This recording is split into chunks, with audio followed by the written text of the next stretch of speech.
Welcome to the Nick Blevins Family Ministry Podcast. Our goal is to help you maximize your church's potential.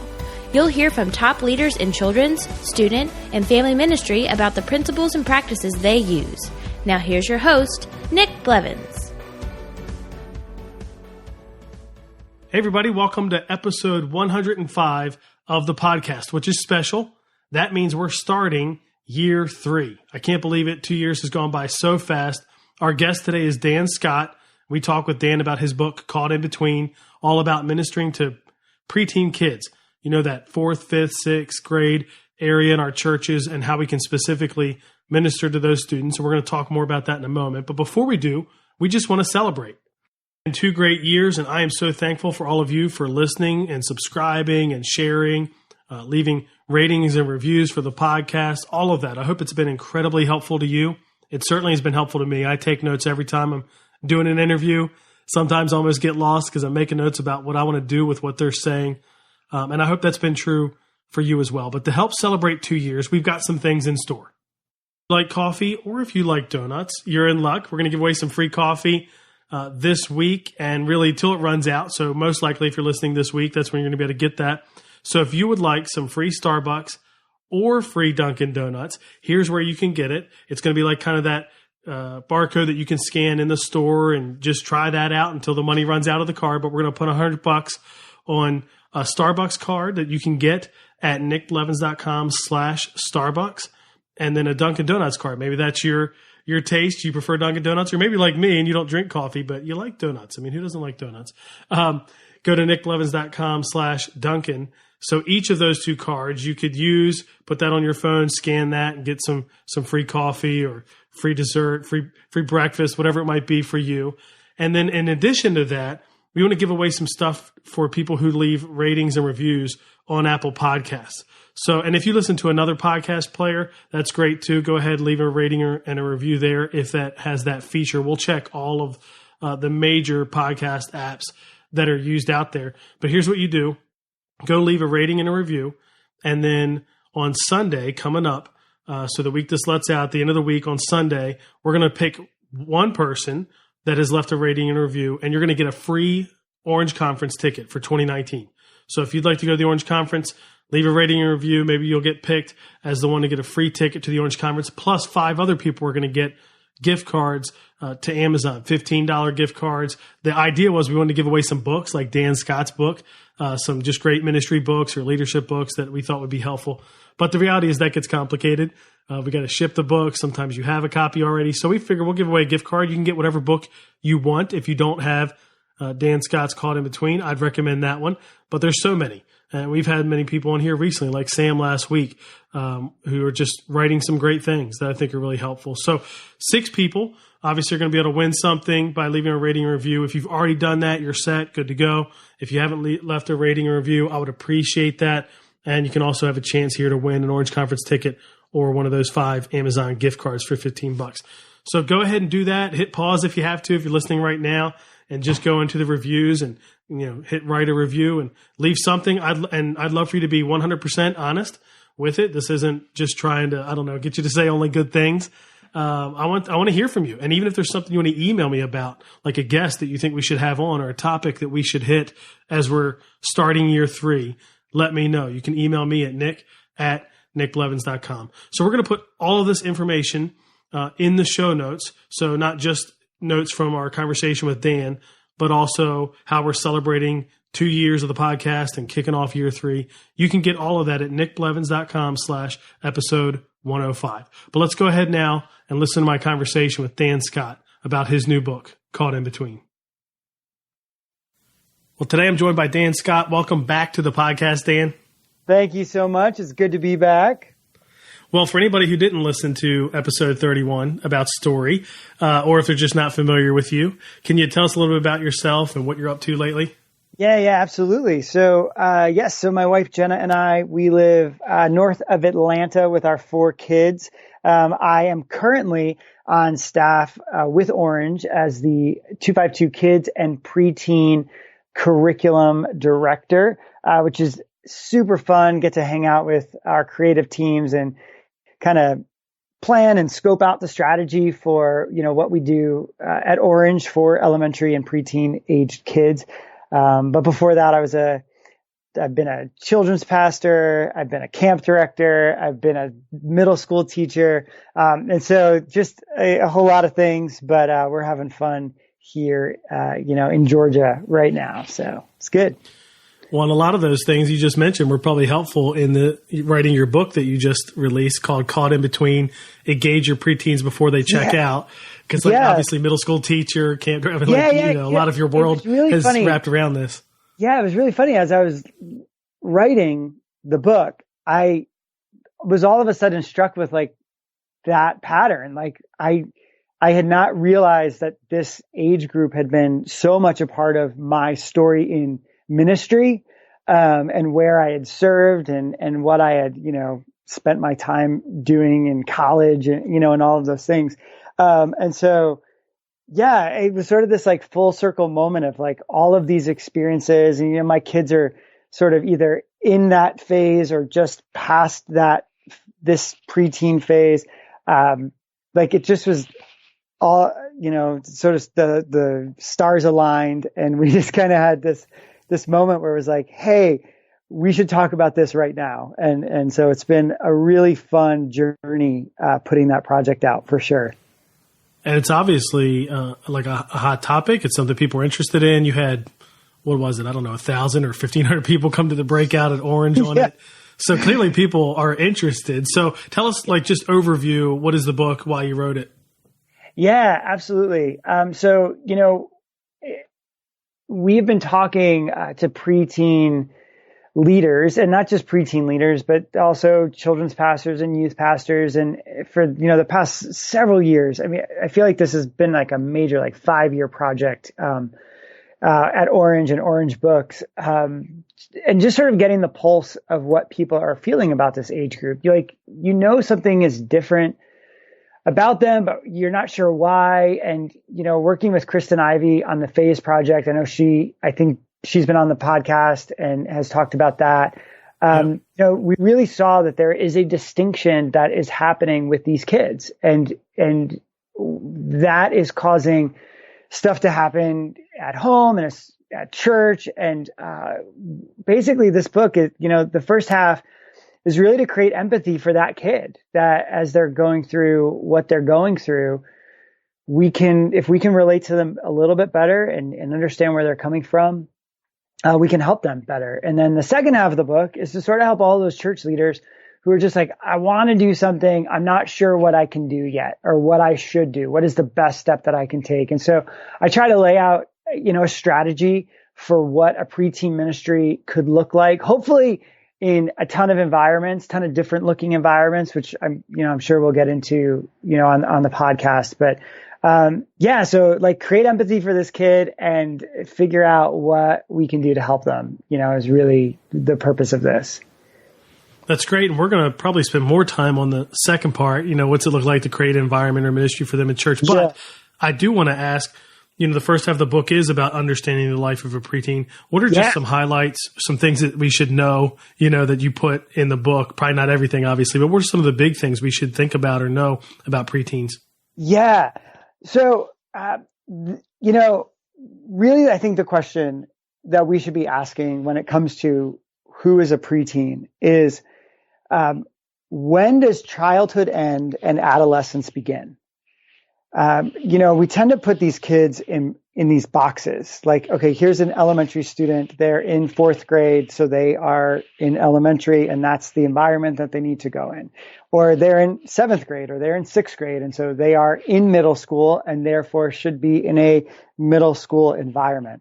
But the truth is, when it comes to preteens, they're sort of all over the map, because you have kids, this, none of them develop at the same rate, at the same time, or go through any of those things, simultaneously. It's just all over the map. So you could be having, a small group, let's say of 4th grade girls, right? As the girls are bringing stuffed animals, they're coming up to, these stuffed animals and talking about, all they're bringing. And then you have half the girls who have their their pocketbooks filled with makeup, and they're talking about their phones and their technology and their friends and their boyfriends. And you're like, oh my word, like they are just completely different, yet they are the same age and they are in the same small group. And then the next week, it could be the complete opposite, because one day they're going to want to feel like a kid, and the next day they're going to want to feel like a teenager, and then back and forth and vice versa. And that, those stuffed animals and those purses, that's sort of just the physical manifestation of what's happening inside their heads, in their bodies. They're moving from concrete thinking to abstract thinking. So they're still really literal in how they process information, but they're starting to understand that the world is gray and complex and is nuanced, but they're not quite sure what to do with that yet. And so, some days they're going to be great at discussion questions, and the next week it'll be crickets. And, that's the kid. Like, they're in between these two things, developmentally, right? And then, culturally, man, our preteens, the majority of them were born, right in those like late, 2000s. So 2007, 8, 9, 6 in there. 2007 was a massive year for the world. Thomas Friedman, in his book, Thank You for Being Late, calls it the age of acceleration.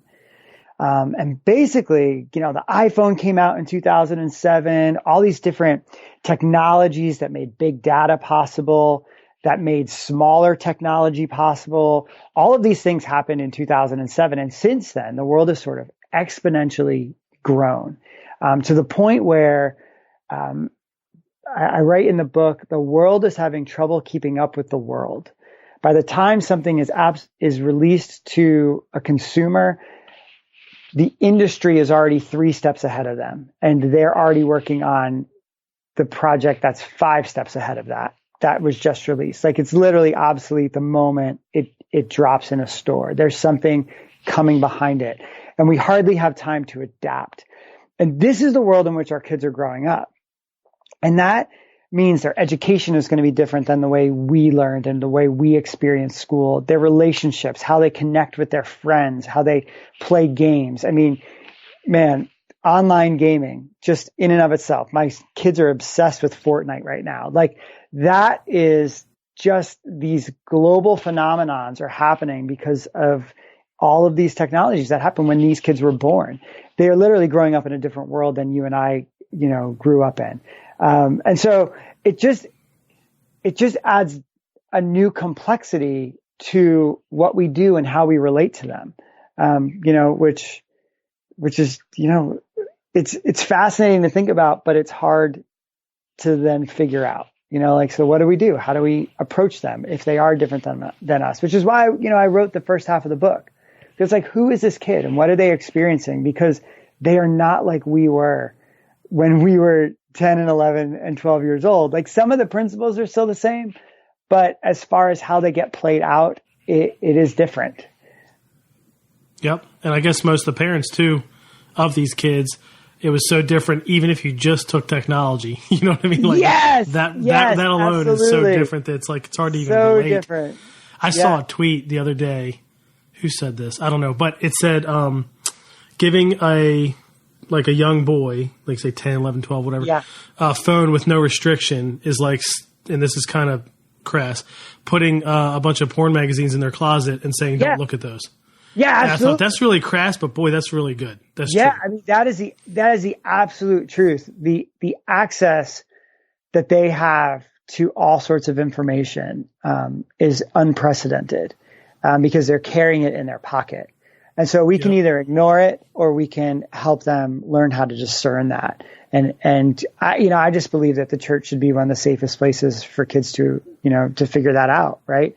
And so how we create an environment around them absolutely matters.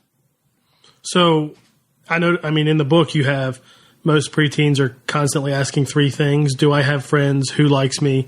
Who am I? Totally. They all make sense. Right. Yeah. So in transitioning to talk about creating a preteen ministry or an environment or a program in your church, before I get there, and this is like off the cuff, I didn't tell you this before, but I'm just thinking as we're going, what about children's ministry and going up to fifth grade, let's say, and what about student ministry starting at sixth grade? What is missing there? Like, we know that they're starting to check out fourth, fifth grade. I think every children's ministry person knows that. And we know when they come in sixth grade into middle school ministry, it's like, whoa, you know what I mean? Like, any small group leader who's taken a new sixth grade small group from the beginning of school to the end knows the difference, right? Oh, so, but what are the challenges there with only having those two options? Well, yeah. So your fifth grade, like, let's start there. The brain does some crazy stuff when a child turns 11.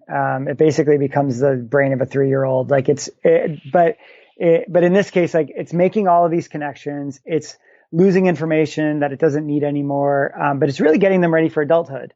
And that though causes them to do lots of things. So it does cause them to look at their friends and say, are these really the friends that I want to hang around with? Are these really the people? Are these my people?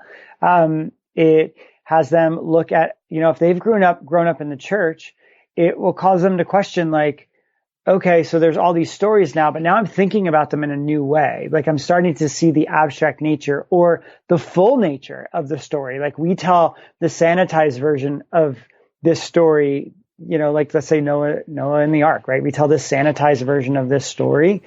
And then all of a sudden their mind awakens. They read that passage again, they learn that, and then all of a sudden their brain is like, wait, like, there are dead bodies floating in the water. Like, that is it's blowing their mind, because now they're questioning God, they're questioning everything that they believed in. And so they're just kicking against what they've learned, all throughout their entire lives. And we as children's pastors might get completely scared of that and be like, oh my word, they're losing their faith. What's happening? Like, we're doing something wrong. And what I guess I would comfort them in saying is, we've all done that. And in fact, this won't be the last time we do that. At different phases throughout our entire life, we kick against what we've learned in order to move on to what we need to know. And the preteen age, though, is just really the first time they're doing that. And so when you have these fifth graders in this room with these kindergartners, they're looking at it and saying, I'm done with that. I've moved beyond that, but I'm stuck here. Right. And then, so that's them feeling that, and they're feeling that. And so they either check out mentally and they, hug the back of the wall and they don't participate in small group, or they just don't show up anymore. Your sixth graders, you are absolutely right. Sixth graders are a world away from an eighth grader, especially a sixth grade boy and an eighth grade girl. They couldn't be more different from each other. The eighth grade girl, for the most part, is going to be through puberty. The sixth grade boy still wants to play with Legos. Like, it is just, it's amazing to watch. And, creating a sixth grade through eighth grade middle school, which is what so many churches do. It can do a disservice to both your eighth graders and your sixth graders, because you're not giving the eighth graders exactly what they need, because you are simplifying things for the sixth grader. And you're not giving the sixth grader what they need, because you need to keep the eighth grader engaged. I tend to say the more specific you can get your audience, the clearer your message. And a fifth grader is way more like a sixth grader than a sixth grader is like an eighth grader. Even a fourth grader and a sixth grader are closer than a sixth grader and an eighth grader, because for the most part, the majority of your sixth graders are just entering puberty. There are a few that will, be in the throes of it, but for the most part, they are just on the verge of it. The hormones are starting, but they're not in the like dead center in the middle of it. And even in the way they think, I mean, they are definitely more concrete thinkers than they are abstract thinkers. So yeah, I would say if there is ever a way to get fifth and sixth graders in their own environment, that really could be your best option, because you're giving the sixth graders one more year to be the top of something, as opposed to moving them into the bottom of something. They just came out of fifth grade and they were the top of the elementary school, and now they're going to the bottom, and they're feeling, self-conscious about that, especially as they ask those questions that, you just brought up about, who do I like, who likes me, who am I? Those are massive questions for a sixth grader. And if you can teach them leadership skills as sixth graders in this like unique environment, it sets them up better to be leaders in their actual middle school, where they are the bottom of the totem pole. So it sets them up really well, but it's hard because we have our school districts, and so many of our churches are regional now, where we're pulling from, all sorts of different school districts that may do different things that, depending on how many kids they have. So I would just say the church does not have to follow suit, that they can decide to do something different, and that's okay. And I really think your parents, at the end of the day, when they understand that, will like you better for it, because you have their child in mind, not like the ease of programming in mind, if that makes any sense. It does. Now, if somebody, say they have, children's ministry, student ministry, middle school, kind of the normal thing. And I know it's different parts of the country. Some go to 6, some go to 5, some have a 56. Yeah. But if you don't have a preteen specific program, right? Yeah. I'd love to talk about how can a church or a church leader implement that strategy. And maybe we should just start with, do we have to focus as much on the ages, or is it kind of like, well, you need to define what that is, but then after that, the strategy is the same? Or do you think it's different if you say 4th, 5th versus 5th, 6th? I think the strategy can look the same. I think the strategy is not dependent upon age. Probably how you treat content that will definitely change. Your 4th graders, when they enter 4th grade, as some of them are still 9 years old when they enter 4th grade, like they'll turn 10 after September, that they will struggle in a preteen environment in the beginning. We noticed that when we sort of knew it going into creating the preteen strategy for 252, but they are really just on the cusp of the abstract thinking. So they will struggle a little bit, and they're still super young. School will catch them up pretty quickly. If they're, especially if they're in a public school, not that there's anything wrong with anything else, but public school usually does try to push higher level thinking sooner in the kids going through the program, knowing what they need to do going into middle school. So they'll catch on pretty quickly, but you'll definitely need more activities if you have lots of 4th graders in that environment, just to kind of give them a concrete experience to have discussions. But that's good to know. That's a good little nugget there. So if a church decides, whether it's 5th, 6th, or 4th, 5th, or whatever, going from there, what are some of the things you recommend to create this strategy in their church? And I know the book obviously addresses this, but give us some of the big pieces that are involved there. Yeah, I would say if it's at all possible, get them their own space as soon as possible. It's for them to be able to not be with a kindergartner is immediately going to earn you some street cred with those kids, that they don't have to spend Sunday morning with, those really, really young kids. Even if that is only during small group. So even if you do not have the capability to have a separate large group environment for them, a separate small group space that is their own, where they can do their own thing and have their own discussions and maybe even their own experience. Like they get donuts, where no one else gets donuts, or, something like that, something that is unique to them and their environment, that will earn you a lot. And that I was in a multi-site church, and I know we're going to talk really specifically about that, I think, a little later in this conversation, but I just want to bring up, like, it can be pipe and drape in the back of a room. Like, it doesn't mean that you have a specific room that's all decked out, that's, full of technology or rock walls and all of these things. It can be simple, but it has to be their own.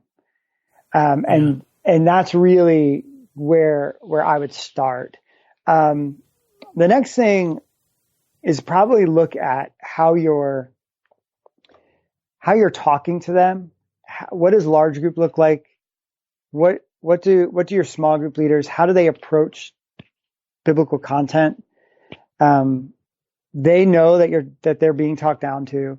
They know that they're being shrugged aside. This is when I was researching the book, I decided to call my middle school youth pastor. I had a 2-hour conversation with him because I was like, I made it through, right? Like, I made it out. I survived. I still loved Jesus. This was like, so I'm like, who were the people in that time period for me? And like, what were they doing back then? And this was like, 30 years ago. I'm an old man.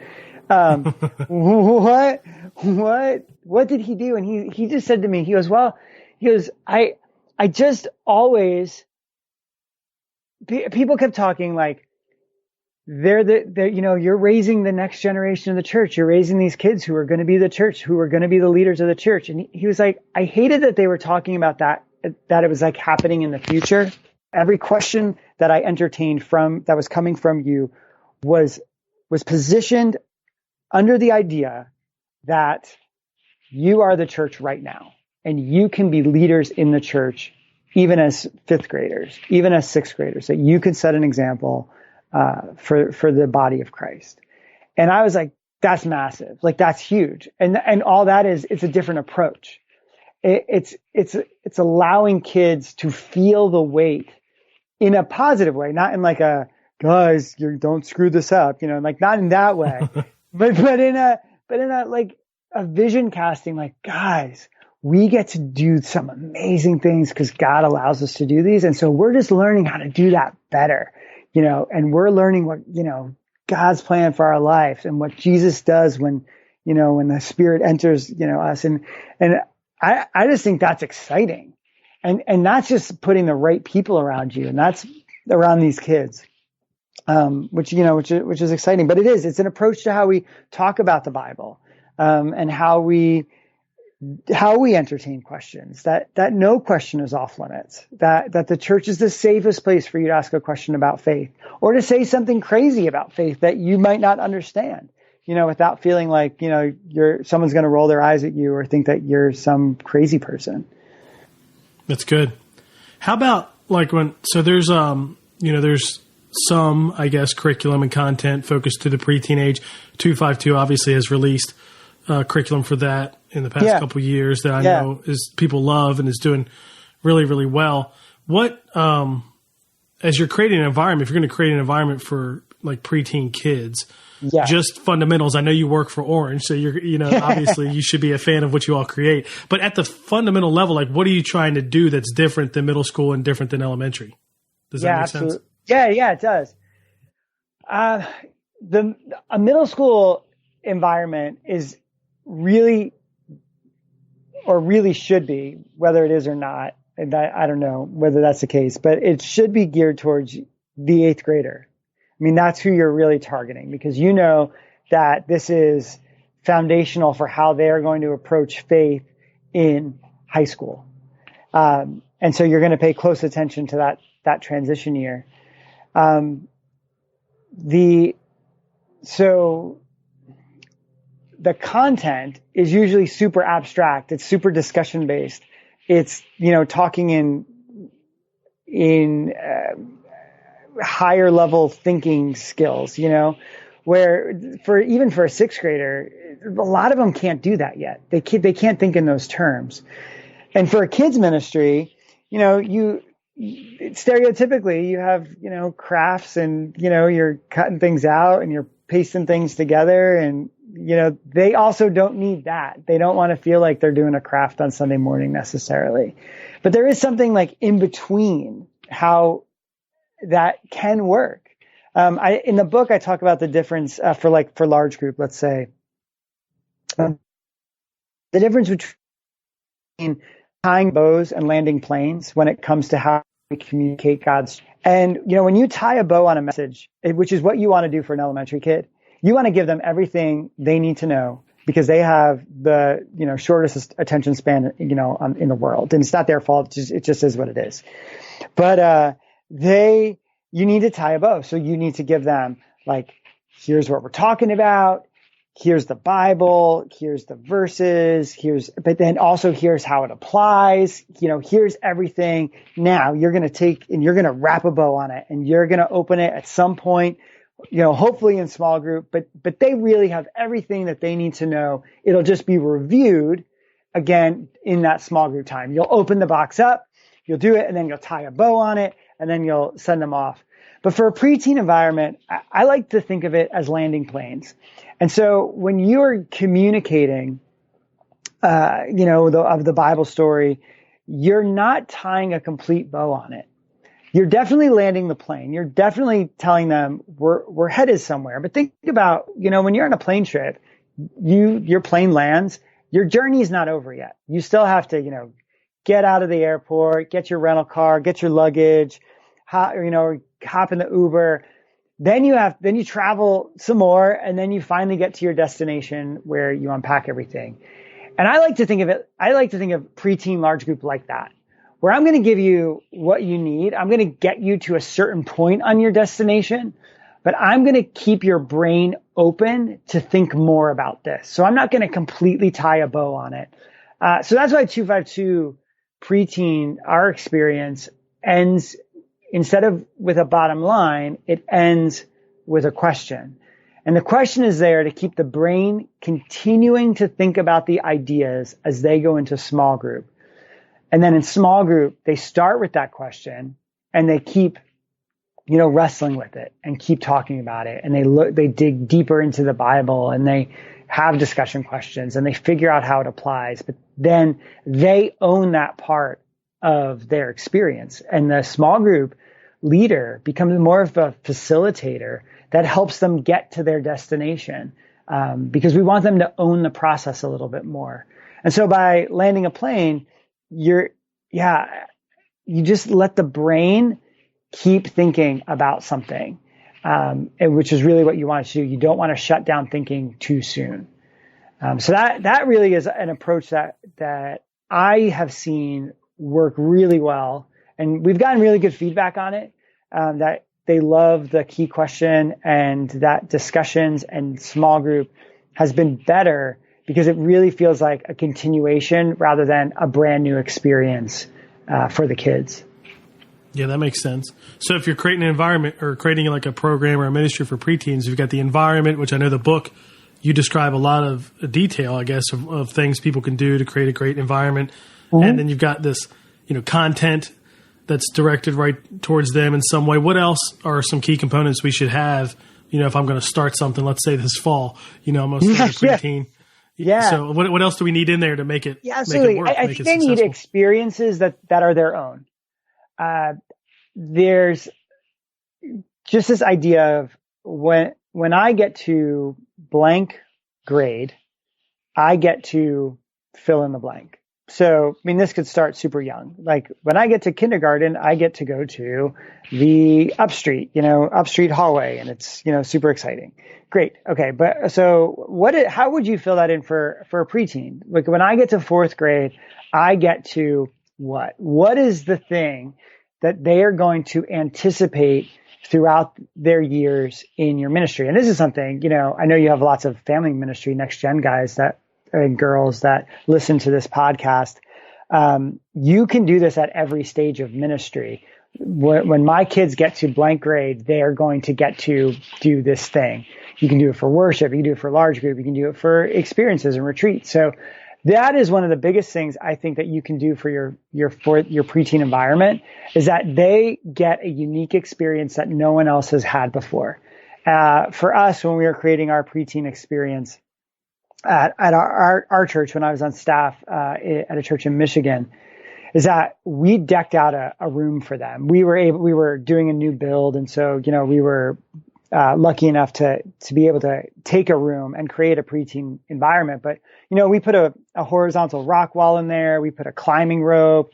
We put foosball tables. And, this is before it was easy to get flat screens and technology, but I think we would have done that now.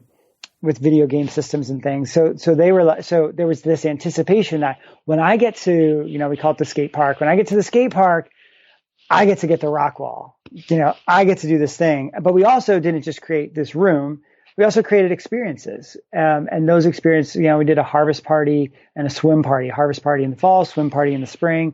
And it was just them and their small group leaders. And it was just a cool way for them to have sort of a taste of what our middle school environment was like, but it wasn't a full blown, middle school environment experience. We tend to rush kids into the next phase when really, if we just create enough anticipation, they'll just keep looking forward and keep hanging in as they're looking forward to what's next. So even if you can't get them a unique room and a unique environment, I would still figure out what is a unique experience that you can give the oldest kids in elementary, whether that's fifth graders or sixth graders. Because, so then it's not dependent upon your physical environment. You can just make something up, honestly. Yeah. I was thinking a friend of mine, like the two key pieces, they do have the separate environment that they put in place after he got to his church. But I think their yearly, I don't know if it's called house party or what, but it's like an overnight thing. For that age is like one of the things they look forward to the most, Yeah, which absolutely. is great. Yeah. Any other pieces like of the puzzle, so to speak, to put together a great strategy? Because I do want to talk about how it relates to different churches too, but I don't want to, move forward if there's another thing you want to talk about that you probably need to have in place to implement this in our church. Yeah. I think I guess the one thing I would say is having the right volunteers is important. I know you do a bunch of these on volunteerism. There's something unique about preteen and I would even say middle school volunteers. They are a unique breed that has to be okay with smells and farts and, makeup and, weird conversations. And there is definitely this like, I don't know, when you put people on stage, they have to be the right people on stage. And that is super hard, but I absolutely wouldn't compromise on getting the right small group leaders and the right, stage hosts and communicators. And if you're not able to find a great preteen or middle school communicator, that you would find, a video product that clearly captures attention and, teaches God's word to kids. Because the right person on stage is a huge factor for them, especially small group leaders too. They are a unique breed who is going to have to be okay with like the difference between these concrete thinking kids and the abstract thinking kids, that they're both in the same in the same group, and so they're just trying to like.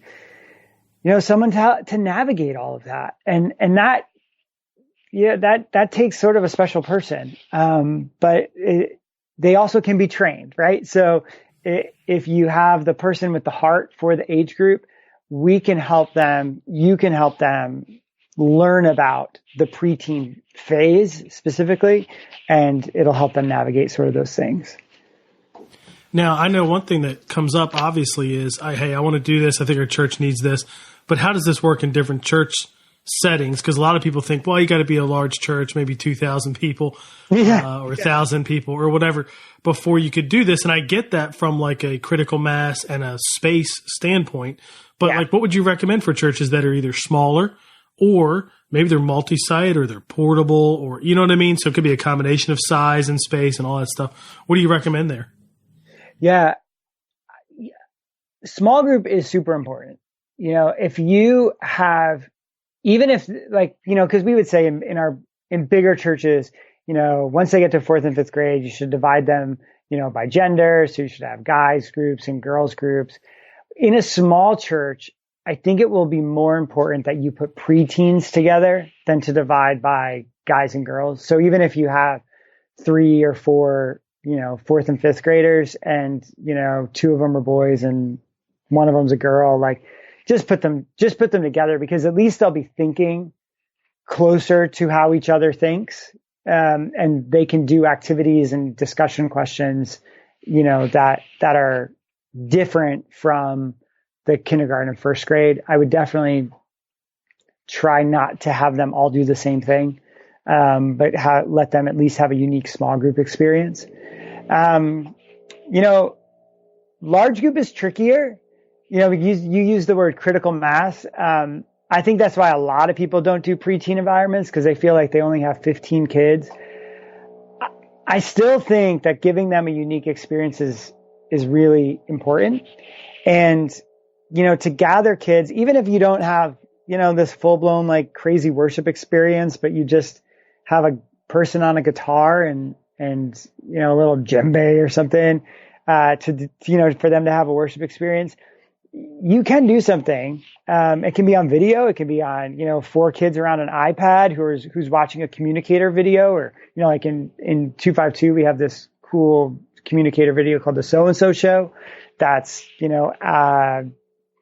it's built off of the idea of like a YouTube viral TV show sort of thing. Giving them their own thing is just massive in keeping them engaged. But if you can't do either of those things, I'd figure out how to plug kids in to leadership roles. And by that, I mean, could they be a small group assistant for your kindergarten kids? Could they be the door greeters as, kids are coming into the environment? How can you give them jobs as the body of Christ and use their gifts to, enhance what they do in the room? So even if they're, they have to go through this small group or they have to go through this large group, that's not a unique experience for them. They still get a unique role in the room. Like, so once you get to 5th grade, you get to be part of this leadership team and you get to have these roles and that sort of thing.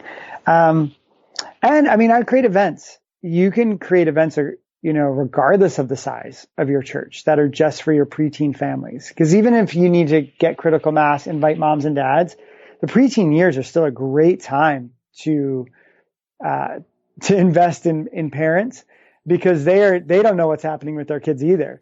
And so they're really willing for your training and your advice and your events that kind of bring their family together, because they sort of see the writing on the wall that things are about to change in their relationship with their kids. But many of these kids are still in 5th grade and they're young. And so parents are super sensitive to that. And so really take advantage of that. And you can do all those things regardless of the size of your church. I mean, I know big churches that have great 5th grade leadership teams and 6th grade leadership teams in their environments, but it is a way that a small church can make things happen. There's a medium-sized church that we know of in Georgia. Their youth ministry meets on Wednesday nights. So the youth ministry room is open on Sunday mornings. And so they let the 4th, 5th, and 6th graders, they do a tween environment. They meet in that room and they don't get all the bells and whistles that room affords them. Like they don't get a live band or, some of the lights and fog and all that stuff. But just the fact that they're in that room and it's like, oh my word, we're in the youth room. Like that's huge for them. Mm-hmm. Yeah, that makes sense. I was even thinking when you were talking about giving them leadership roles, I think I can think of people who have a 4th, 5th grade or a 5th, 6th ministry, and the students even play leadership roles in there. So if you do have the ability to create their own environment, absolutely, maybe part of it is they get to serve and do. Because like my one friend, I think I told you this before, he's not far from you in Georgia. They'll have students kind of like play in the band, even though it's not mic'd. You know what I mean? So like they lead in the worship, but none of the audio is actually coming through. But anyway, that's just one example I was thinking of how people can do both if you have the ability, where they give them leadership roles and they have their own environment. Yeah, which is great. Yeah. How about, if you're going to make this transition, every time I've heard of a church make this transition, it's been great for their church. Like I think of, now there were a couple transitions involved here, but I think of a church that moved their student ministry programming off Sunday morning, made it on Sunday night, used the space for 4th, 5th, got students serving. I mean, so they're doing a lot at one time, but it was really impactful for their whole church. Or another church that I was talking to recently added a 4th, 5th. And just, again, even church-wide, it was a big momentum boost. But what are just a couple tips to help churches transition well to go from, like, not having one of these specific to having one of these, Yeah, to having one of these. How do you do it well? You know, you got to over-communicate. And get the right people in the room at the right time is really huge. Because often this decision is not being made by senior leadership. This decision is, the person is made by the person feeling the weight of what's happening with the kids. So it's either the children's pastor or the middle school pastor. They're one of the ones driving it. For the kids pastor, I would say the first person that they should talk to is the middle school guy or the girl or the student ministry person, whoever's in charge of that. Because you both want to influence this preteen environment because it's a transitional environment. One of the best preteen environments that I know of in the country that's huge and growing is built by a representative from kids and a representative from middle school. And the two of them work together to build this environment. Then get a plan together. I mean, speak the language of your leadership. Are they interested in numbers? Are they interested in finances? Are they interested in facility? Speak their language when you go to them. Because when you're just like, hey, I want to do this cool thing, and I think the kids are going to love it, it's going to be great, that might not be met with as much enthusiasm as your enthusiasm unless you said, hey, so we've noticed, and you can tell stories. We did that whole podcast on stories, but stories, create the emotional pull. So stories attached with numbers are huge. Like, hey, we've been noticing, our 5th graders are starting to check out. There's this one small group leader who said this thing, who went through this thing, or there's this one family who came to us and they expressed this, this thing, or our attendance numbers are dropping. Literally, kids are not coming back. We're seeing the decline. If they see the urgency, you see it because we have an emotional attachment to these kids and we just want the best for them. They'll see the urgency when it starts to impact, the operations of the church. And so knowing what your leadership needs in order to come on board is really important. Then, get people excited. Get parents, focus groups and things, talk to the kids. If this is one of the benefits of having a mid-size, or smaller church, because you actually can focus group this with the kids in your environment. Like, hey, if we created a thing just for you guys, what would you like to see in it? What are the things that you would like to do? We're not necessarily going to take all of your ideas, but we're really curious. What kind of stuff would you like to have? And at least gives you an idea and allows you to take a pulse of where the kids are at. I would definitely do my homework. I would find churches either in my area or around the country. I would do site visits. I'd find out what's working, what's not working, what they would improve, what they would do differently. Learn from their mistakes so you don't, duplicate them. You'll make plenty of your own along the way. So, if you can, learn from people. The more you can plan it, the better off it'll be, in the long run. Yep. Well, I know our church, actually, we've talked to you, I think, about this, that we're implementing this in the fall, which has been a long time coming. For us, it's always been a space issue. It's never been a philosophy issue. But we're going to, we have like a building we own, and then there's all our offices on the other parking lot, and we're just going to acquire, at least that's what we're hoping, more space. All those conversations are still happening, but we're excited about it. I talked to a lot of people who are interested in implementing something, even if it's like you talked about earlier, where the small group and what they get to do is the unique part, where they meet, Yes. how that group works, how it's aged. I mean, even that is something I hear a lot of people talking about, but implementing something too wholesale, I think, is something I just hear a lot of people talking about. So it's a great book at the right time, I think, to help people out. And it's your first book, right? Yeah, it's like, man. So congrats. Been fun. Thank you. It's been fun. I would say one more thing, and you mentioned this.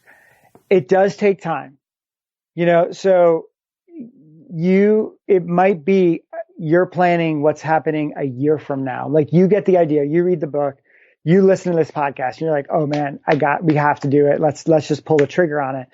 Well, implement it at a strategic time in the year, which is usually the start of the school year.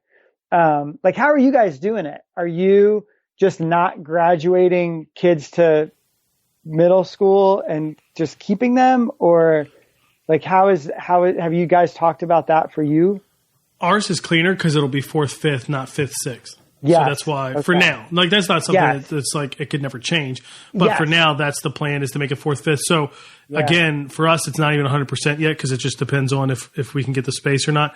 Yeah. But I'd say it's pretty likely at this point. The timing though isn't, because like if we can't get in, like you said, in time to do it for fall, well, then we have to ask, do we do mid-fall? Do we wait till January? You know what I mean? Like, because again, trying to think through the strategic timing of it. But it's easier in the sense that we don't have to change middle school approach. Yes, it's really more just true. segmenting off That's this true. Elementary and doing that. So that's kind of how we're doing it. Yeah. Cool. Yeah. Yeah. I'm excited though. And we know, I mean, everybody we talk to that has done it, it's not only been a momentum boost for that ministry and for those kids, but for the whole church. Like, that's most awesome. People I talk to, they feel it church wide in a good way. That's great. When they do this, which is really cool. How can people? It definitely is. There's something at stake in both your middle school and your kids' ministry environments. So that is really why I think churches do see it across the board. Everyone is positive about it, because it's not just this like this 2 grade in the middle here. It really impacts the momentum that you feel all the way through your family ministry. Definitely. What's the best way for people to get the book, and then how can they connect with you if they have any questions or anything like that? The book is on Amazon. That is a great way to get the book, Caught in Between. You can just type that in and it should come up one of the first, at least it is right now. I don't know if it'll be when this airs, but right now it still will be. It'll dominate, up, which is pretty rad. Yeah. And then, I love social media. Instagram and Twitter are the same, Dan Scott 77. Right now, that's probably the best way that they can get in contact with me. I make a lot of connections through social media. Cool. And bonus points for your preteen picture on the back of the book. Thank you. Yeah. I told you at conference, I thought that was a fun idea. Thank you. Yes, that is me in 5th grade. Yeah. It's great. Yeah. With your vest and your tie. I mean, you did it up nice for school pictures. Thank you. Yeah. Well, I went to a Christian school, so, we had tie. They always did them on chapel days, and we had to wear ties on chapel days. So, it's all making sense. That's awesome. Well, congratulations on the book. It's great. And I know so many people are going to love it and use a lot of the principles from it to help implement something in their church. So thanks for writing it, and thanks for coming on the podcast. Yeah, absolutely. Thanks for having me again, Nick. Well, that was a lot of fun. I definitely enjoyed talking with Dan, and I appreciate everything he does with Orange, the content he helps create with the curriculum and 252 Kids and all of that. And I think this book, kind of like we talked about there, really hits a felt need. I think so many people are wondering, how can we minister to this age group? How can we do that uniquely, differently maybe than we do with elementary ministry or middle school ministry? And his book certainly spoke to that, which I think is why it's been so popular, selling out at conference and selling out in many ways on Amazon. They keep reordering more quantities and all of that. It's just a great book. So one of the action items, of course, right away is to get the book, read it, and then to start something. Another action item is to start something for this age group. Maybe it's an environment, maybe it's a full program, a different program, maybe it's an event, maybe 2 events a year that you're going to do for that age group for now because of space limitations or programming or budget or personnel or whatever it might be. You might not be able to start a full program or a different environment or anything like that, but you could probably do an event or 2 each year just for that age group. Don't forget to leave a rating and a review in Apple Podcasts if you've not done that already. We're going to pick somebody from there to win an Orange Conference ticket for 2019 and 5 Amazon gift cards. So there'll be 6 winners from those reviews. If you most of you will have some kind of username in that review, so you're going to have to listen next week to see who wins. In case it's you, we'll say it on the podcast, and you can email us and let us know. We'll make sure you get that. Thanks for listening. Thanks for 2 years of great ideas of ratings and reviews and questions and guests and all of that. And here's to year 3. It's going to be a lot of fun, a lot of great interviews in store. I know I love learning from these people every week, and I think you do as well. So thanks for listening, and I hope you have a great week. Catch you next time. Thanks for listening to the Nick Blevins Family Ministry Podcast. We hope this helps you maximize your church's potential. We would love to hear stories of how you apply what you've learned. You can do that by leaving a comment on iTunes or in the show notes at nickblevins.com.